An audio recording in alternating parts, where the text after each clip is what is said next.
Christine Marie Paolilla was born on March 31, 1986 in Long Island, New York. Tragically, her father's life was cut short in a construction accident when she was merely 2 years old. Following this devastating loss, her mother, Lori, relocated the family to the outskirts of Houston. In her early years of education, Christine was diagnosed with alopecia, a condition that leads to the loss of hair, eyebrows, and eyelashes. Additionally, she grappled with impaired vision, necessitating the constant use of thick glasses. Regrettably, these physical challenges marked her as an easy target for mockery and teasing by her peers. Her use of wigs and drawn-on eyebrows to conceal her condition also added to the bullying. When Christine joined Clear Lake High School in Houston, she formed bonds with two popular classmates, Rachel Coloroutis and Tiffany Rowell. These friendships ushered in a transformative period, as the girls guided Christine in changing her appearance through makeup and clothing.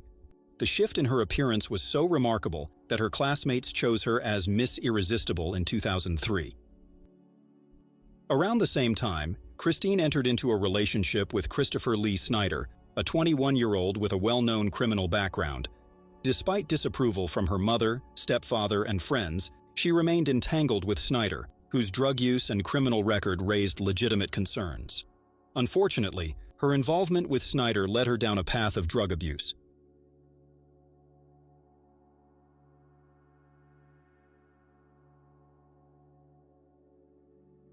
On July 18, 2003, Christine and Snider went to Tiffany's home with the intention of stealing drugs. An argument erupted, leading to a violent shooting spree where all four individuals present were seriously injured. The victims, including Tiffany and Rachel, suffered multiple gunshot wounds. Rachel initially survived the onslaught and began crawling through her own blood to call 911. When Christine realized she was still alive, she brutally beat her to death with a revolver.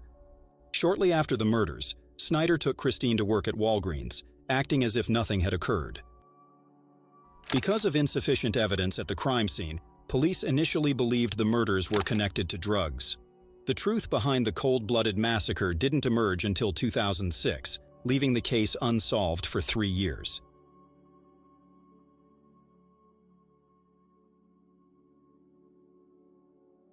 After Christine and Snider broke up in 2004, Christine went to rehab in Texas, where she met and later married Stanley Justin Rott.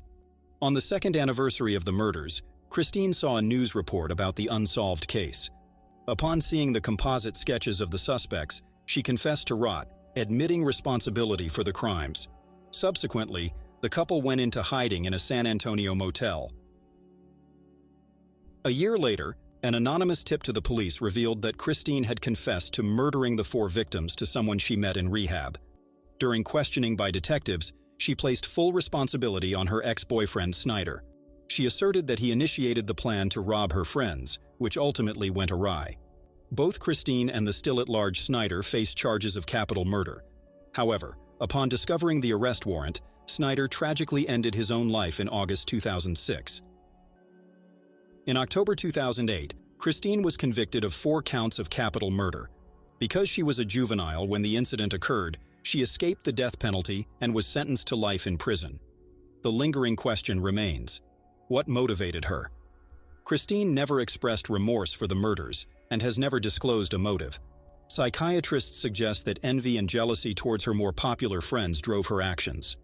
Brandy, Snider's sister, concurs that jealousy played a role, particularly between Christine and Rachel, possibly due to Rachel's striking beauty.